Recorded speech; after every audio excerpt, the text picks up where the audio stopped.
Hey, what's up everyone? Today I'm joined by Mike Basher, a veteran in the snowboard industry, has also tested hundreds of boards and is the editor for Snowboard Mag. And in this video, we're going to talk about 5 boards featured in the Shapes Platinum Picks in the first issue of the magazine for the 22-23 season. Yeah, we took these 5 snowboards out to Mammoth Mountain this spring and put them through their paces from the peak to the parks, snake runs, everything in between. Carved lots of trenches down the mountain and learned a lot about each board. Super stoked to talk with you guys about these boards. Let's get into it. All right guys, the first board we're looking at is the Arbor Annex Camber. This is designed by Brian Iguchi. The base graphic is by Brian as well. Really beautiful looking snowboard. First thing you'll notice here is this curly maple power ply running right down the middle of the snowboard. Has a really good look to it going along with that Arbor wooden theme, and has a lot of other great tech built into it as well. The top sheet also has some biaxial glass in it that's mixed with a carbon vector matrix in the top sheet, which adds a lot of torsional rigidity to the board. And you really notice it when you're on edge, mocking down the mountain on this thing. Totally, yeah, super responsive, and I think also makes the board look even better. You can see that carbon matrix right through the top sheet here. But another thing I want to highlight is that this board runs Arbor's system camber. So you're going to get a full positive camber profile running down the entire length of the snowboard, giving it that more powerful, energetic feel you'd expect out of positive camber, combined with their uprise fenders. So it's like a slight bevel of the base and edge right at the contact points, making it a little bit less catchy when you're flat base or anytime you're getting sideways, anything like that. As well as their Grip Tech side cut. So that's a couple added contact points underfoot, help give you more grip in firm or variable conditions. And I think works really well with what this board was designed to do. Although that's something you're gonna find across the entire Arbor lineup. But yeah, we had pretty solid conditions for testing this one out at Mammoth. Was there anything that stood out to you as far as the feel of this board?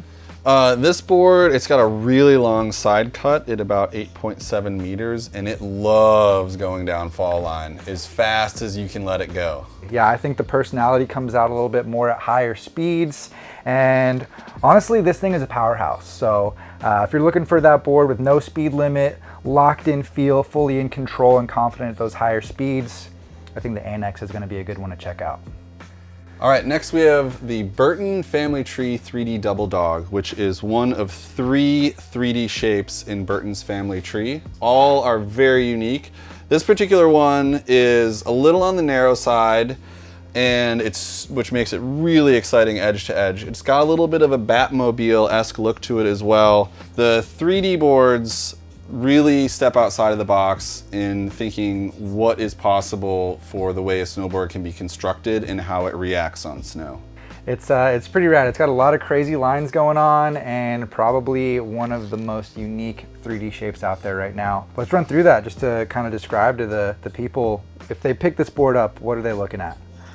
So the nose is convex in that it's got a low center line up from in front of the front binding up to the very point of the tip, and the shoulders of the nose flare up a little bit.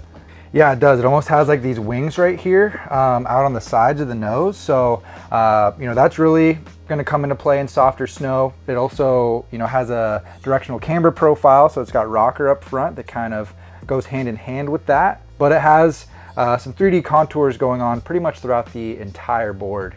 Even back into the tail, it has a convex hull basically in it. From the underside of the board is a bit of a pocket that allows the powder to sort of accumulate there and get directed out the back of the board. Definitely has a very maneuverable feel to it. And one thing that really stood out to me, you know, for the Double Dog, I would be riding the 152. I'm kind of right in the middle of the weight range for that size. That's what we had out there. And it's actually a very powerful snowboard as well. Surprisingly powerful for its size. So even if you do ride this thing at a shorter length, it's gonna have plenty of stability and still gonna be pretty confident once you get it up to higher speeds. So definitely a super unique shape, a lot of unique contours going on. The top sheet's crazy as well. Definitely a cool one to consider if you're looking for that more unique type of free ride powder kind of board. All right, and the third board we're talking about today is the Never Summer Harpoon. This is the type of board that you can just get on and go. It has a really comfortable, natural feel to it.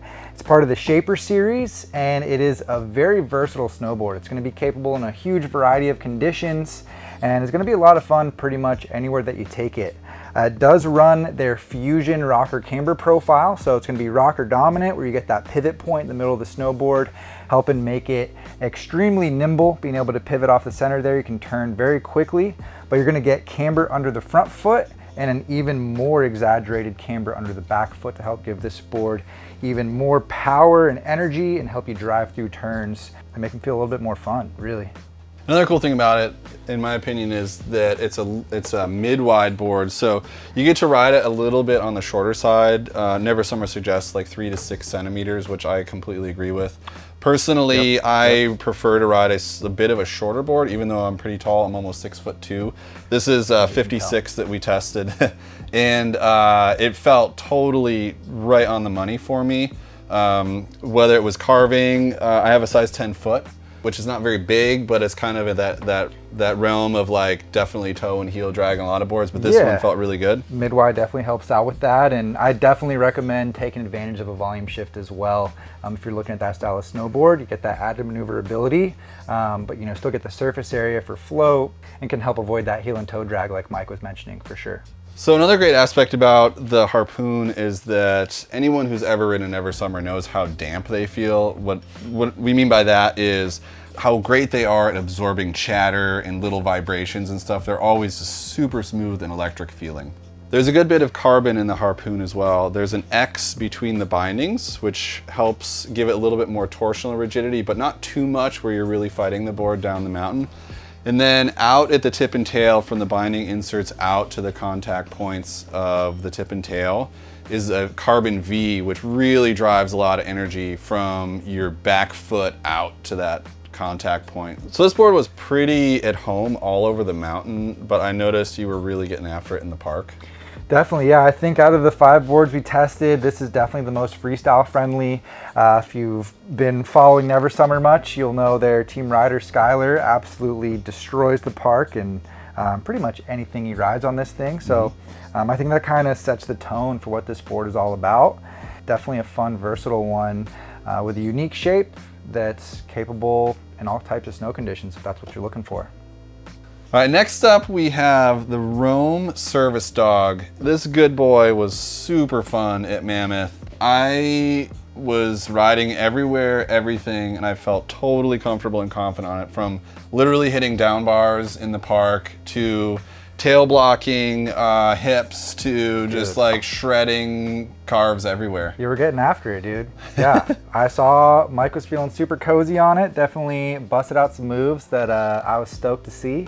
Yeah, I think this board, even though it is quite directional, still has a really fun feel for all that kind of stuff as well. You know, it's not locked in that free ride box. Yeah, one of the most notable things about it is, even though it definitely has like sort of a wide stubby shape to it, the 3D diamond nose on it has a bit of a spoon shape to it, which really helps the board rock from edge to edge when you're transitioning turns. I think so as well. I mean, this is a pretty wide board, which personally is one of my favorite aspects of it. You can really lay this thing over aggressively. You're not gonna have to worry about that heel and toe drag too much, or if you have a larger boot size, super helpful. Can definitely dig some trenches here with the Service Dog. And another thing is, if you do like to butter around and stuff like that, it makes it really catch free. That 3D shaping in the nose does go past the contact points, so when you're leaned in there, super catch free feel to it. And then as well, like Mike said, it does kind of like